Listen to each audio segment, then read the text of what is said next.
एक गीत 100 अफसाने।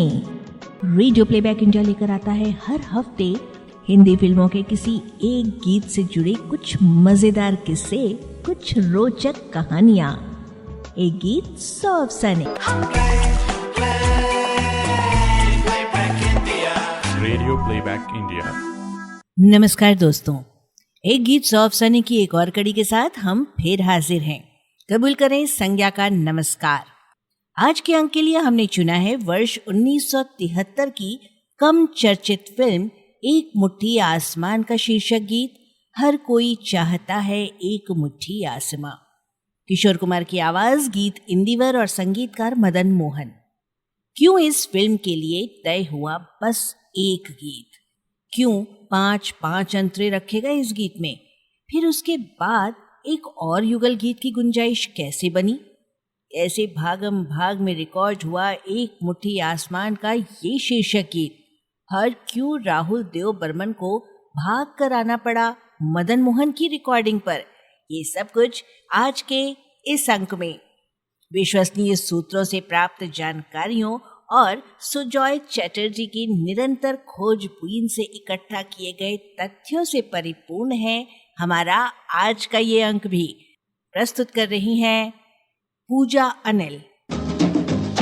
हर कोई चाहता है एक मुट्ठी आसमान, हर कोई ढूंढता है एक मुट्ठी आसमान, जो सीने से लगा ले हो ऐसा एक जहान, हर कोई चाहता है एक मुट्ठी आसमान। एक मुट्ठी आसमां 1973 की एक ऑफ बीट फिल्म थी, या यूं कहें एक कम बजट की फिल्म। निर्माता निर्देशक वीरेंद्र सिन्हा की इस फिल्म के मुख्य कलाकार थे विजय अरोड़ा, राधा सलूजा, योगिता बाली, प्राण और महमूद।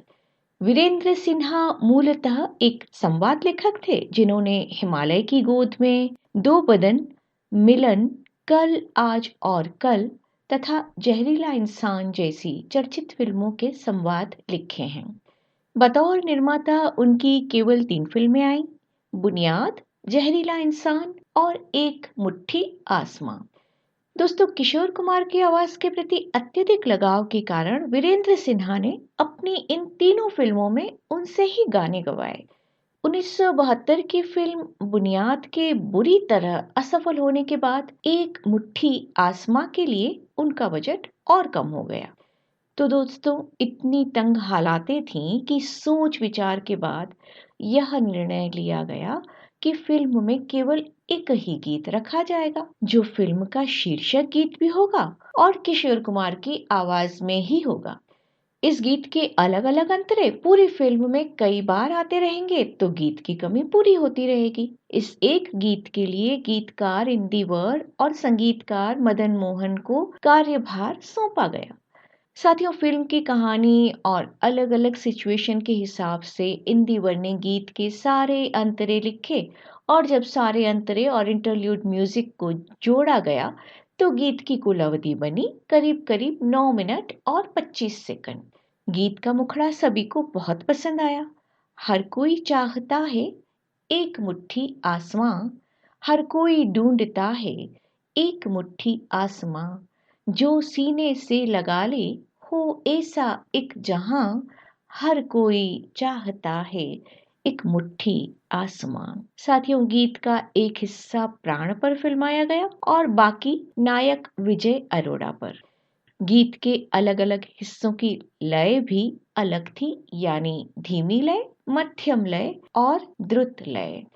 एक मुट्ठी आसमां का शीर्षक गीत बनकर तैयार हो गया, लेकिन इस फिल्म से जुड़े सभी लोगों को केवल एक गीत वाली बात खटक रही थी। साथियों, तर्क यह था कि वैसे ही फिल्म कम बजट की है, नायक नायिका भी स्टार्स नहीं है, ऐसे में अगर फिल्म में गाने भी नहीं होंगे तो फिर फिल्म तो वैसे ही डूब जाएगी। फिर आखिर हम यह फिल्म बना क्यों रहे हैं? और कुछ नहीं तो सभी को कम से कम एक ड्यूएट गीत की जरूरत महसूस हो रही थी, क्योंकि फिल्म में एक नहीं बल्कि दो नायिकाएं मौजूद थीं, योगिता बाली और राधा सलूजा। साथियों, ऐसे में जब इंदिवर और मदन मोहन प्यार कभी कम न करना सनम जैसा एक सुपर शॉट हिट गीत बना डाले, तो वीरेंद्र सिन्हा ने भी आखिर इसे रिकॉर्ड और पिक्चराइज करने का फैसला ले ही लिया। और किशोरदा तो थे ही, पर इस युगल गीत के लिए लता मंगेशकर या आशा भोसले को गवाने का बजट वीरेंद्र सिन्हा के पास नहीं था। साथियों, इसीलिए वाणी जयराम को इस गीत के लिए चुन लिया गया, जिन्होंने हाल ही में फिल्म गुड्डी में गीत गाकर हिंदी फिल्म इंडस्ट्री में हलचल पैदा कर दी थी। और यह ड्यूएट फिल्माया गया विजय अरोड़ा तथा राधा सलूजा पर। तो इस तरह से एक मुट्ठी आसमां के दो गीत बनकर तैयार हुए और आगे चलकर फिल्म के पूरे होते होते तीन गीत और इसमें जुड़ गए, जिनमें दो आशा भोसले की आवाज में थे और एक मन्ना डे की आवाज में। लेकिन गाने वो ही दो चले, यानी कि फिल्म का शीर्षक गीत और वह युगल गीत प्यार कभी कम न करना सनम। मुझको जीने का कोई सहारा मिला, गम के तूफान में कोई किनारा मिला। सुनी सुनी ही जो राहें बन गई प्यार की बाहें, लो खुशियों से मेरी हुई पहचान हर कोई। साथियों, आइए अब हम नजर डालते हैं एक मुट्ठी आसमां के शीर्षक गीत की रिकॉर्डिंग से जुड़े दिलचस्प किस्से पर। संगीतकार मदन मोहन ने किशोर कुमार से रिकॉर्डिंग की बात की। उन्हें रिकॉर्डिंग की तारीख बताई गई और किशोर कुमार ने उन्हें उस तारीख के लिए हाँ भी कर दी। यहाँ तक बात सही चल रही थी, लेकिन जब रिकॉर्डिंग की तारीख करीब आई तो किशोर कुमार बड़े धर्म संकट में फंस गए। अब बात दरअसल यह थी कि रिकॉर्डिंग की जो तारीख तय हुई थी, उसी दिन किशोर कुमार को शाम की फ्लाइट से स्टेज शोज के लिए विदेश यात्रा पर जाना था। साथियों, इसके लिए उन्हें शाम 4 बजे तक बंबई एयरपोर्ट पहुंचना ही था। अब सिर्फ यही बात होती तो सुबह रिकॉर्डिंग खत्म करके वे शाम की फ्लाइट आसानी से पकड़ सकते थे। किंतु बात दरअसल यह थी कि उसी दिन उन्होंने राहुल देव बर्मन को भी रिकॉर्डिंग के लिए सुबह का ही समय दे रखा था। अब साथियों, इतनी बड़ी गड़बड़ किशोरदा ने या उनके सेक्रेटरी ने कैसे की, यह सब बता पाना मुश्किल है। इतने टाइट शेड्यूल के बावजूद उन्होंने ना तो मदन मोहन की रिकॉर्डिंग कैंसिल की और ना ही पंचम की। वो किसी को भी निराश नहीं करना चाहते थे और उन्हें पता था कि रिकॉर्डिंग कैंसिल करना मतलब निर्माता के पैसों की बर्बादी करना है। साथियों, जो कि वे चाहते नहीं थे। खैर, रिकॉर्डिंग का वह दिन और साथ ही उनके विदेश जाने का दिन भी। साथियों, मदन मोहन के गाने की रिकॉर्डिंग फेमस स्टूडियो में होनी थी और पंचम की रिकॉर्डिंग फिल्म सेंटर में। अब मजेदार बात यह है कि दोनों जगहें एक दूसरे से काफी दूर थीं। किशोर कुमार को सुबह 11 बजे तक पंचम के साथ रिकॉर्डिंग करनी थी और उसके बाद उन्हें मदन जी के रिकॉर्डिंग पे पहुंच जाना था। इसी बात को मद्देनजर रखते हुए उनके द्वारा एयरपोर्ट पर विशेष संदेश पहुंचाया भी गया कि उन्हें चेक इन करने में विलंब हो सकती है, तो यह बात ध्यान में रखी जाए। साथियों, दोपहर 2 बजे तक दोनों रिकॉर्डिंग खत्म करके उन्हें सीधे एयरपोर्ट की तरफ निकलना था। ऐसी तैयारी के साथ किशोरदा सुबह अपने घर से निकले थे, परंतु सब कुछ प्लान के अनुसार कहाँ हो पाता है भला। साथियों, पंचम की रिकॉर्डिंग शुरू तो समय पर ही हुई थी, लेकिन समय जरा लंबा खिंच गया और किशोरदा भी उस गाने में ऐसे मगन हो गए कि 11 कब बज गए उन्हें पता ही नहीं चला। इसका नतीजा यह हुआ कि उन्हें मदन मोहन की रिकॉर्डिंग में जाने का ख्याल ही नहीं आया। अब साथियों, उधर फेमस स्टूडियो में मदन मोहन रिकॉर्डिंग की सारी तैयारियां कर किशोरदा का इंतजार कर रहे थे। वे किशोरदा के स्वभाव से वाकिफ थे, इसलिए उन्हें पता था कि किशोर को आने में कुछ विलंब हो सकता है। परंतु जब दोपहर 1 बज जाने पर, यानी कि 2 घंटे तक इंतजार करने पर भी जब किशोर कुमार नहीं आए, तो मदन जी का पारा थोड़ा खिसकने लगा।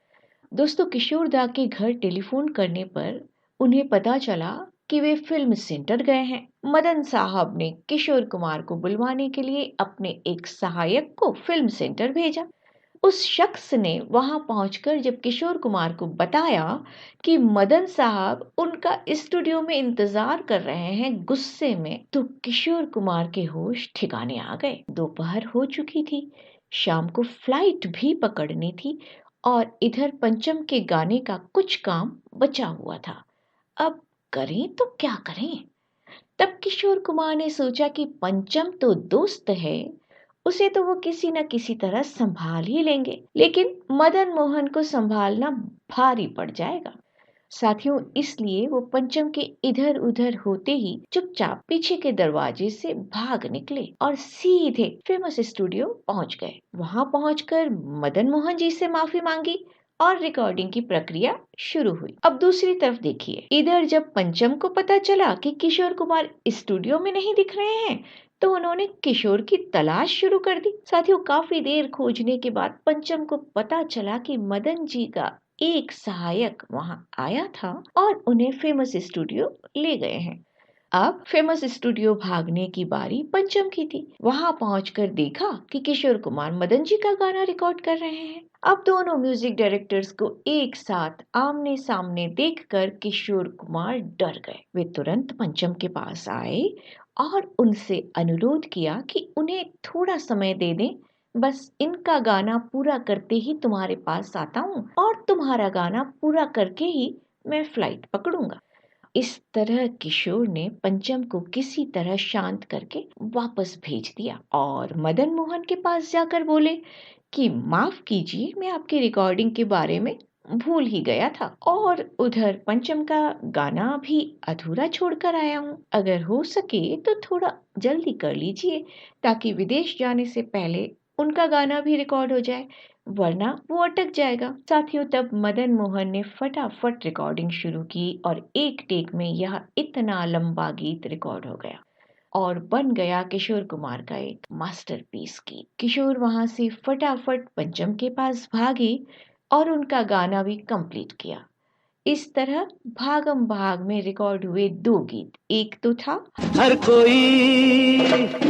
कोई चाहता है एक मुट्ठी आसमान, हर कोई ढूंढता है एक मुट्ठी आसमान। लेकिन पंचम का वह कौन सा गीत था, यह अब बता पाना मुश्किल है दोस्तों। यह इसलिए कि 1972 और 73 के दौरान राहुल देव बर्मन के संगीत से सजी कम से कम 32 फिल्में आई, जिनमें से अधिकतर में किशोर कुमार के गाए गाने थे। हर कोई ढूंढता है एक मुट्ठी आसमान, जो सीने से लगा ले हो ऐसा एक जहान, हर कोई चाहता है एक मुट्ठी आसमान। तो बस दोस्तों, यहाँ पर आकर पूरी होती है एक गीत सौ अफसाने की आज की कड़ी। आशा है आपको पसंद आई होगी। शोध और आलेख सुजॉय चैटर्जी का, वाचन स्वर पूजा अनिल का और प्रस्तुति संज्ञा टंडन की थी। तो अब आज के लिए दीजिए इजाजत। अगले हफ्ते फिर मिलेंगे एक और गीत की जानकारी के साथ। नमस्कार। एक गीत सौ अफसाने। Radio Playback India.